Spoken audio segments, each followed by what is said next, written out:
bismillah barke borom Tuubaa bayit yi sëriñ Abdou Samad mu sëriñ Souhaïbou moo ko def deme ko ci safar ak bis bu tedd bi nu jëm te màggalug sëriñ bi di ci tawasul bu baax nag ci weer wi ak bis bi ñaan yàlla jële fi mbas mi jàngoro ji ak yeneen jàngoro yëpp di soññiwaale rek murid yi taalibe yi ñu góorgóorlu ci ndigal yi ak digle yi nga xamee ne kilifay réew mi teg nañ ko ñu jëm ko jëfe lépp rek ngir warmaale ko kilifa gi nu nekkal ak lu koy gën a dolli ndam bismillah nan seeru sahruna safar ndaxte mu saafara nu far jële fi mbas mi banu far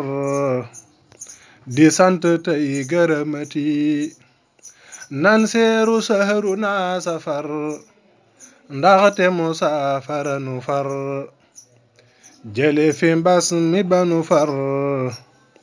di sant tey gërëmati sëriñ bi rekk lanu am sëriñ bi màggal gi la am màggali Tuuba lanu gëm di sant tey gërëmati nan diglu kii di jawrinam tey jéema leerlu ay waxam tey jéema roy ci pas-pasam di sant tey gërëmati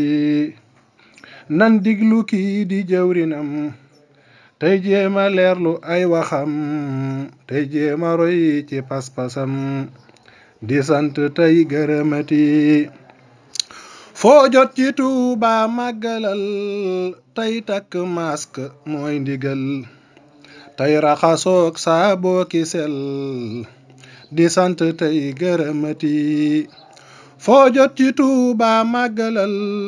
tey takk masque mooy ndigal tey raxasoog saaboo ki sel di sant tey gërëmati ku ne na jàpp la mu gëm te bàyyi noog nun li nu gëm sëriñ bi rekk la nu gëm tey sant tey gërëmati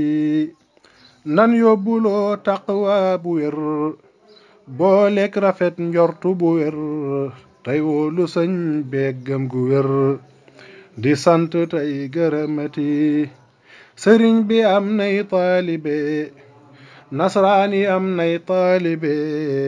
nan dëggu dooni taalibe yuy sant yuy gërëmati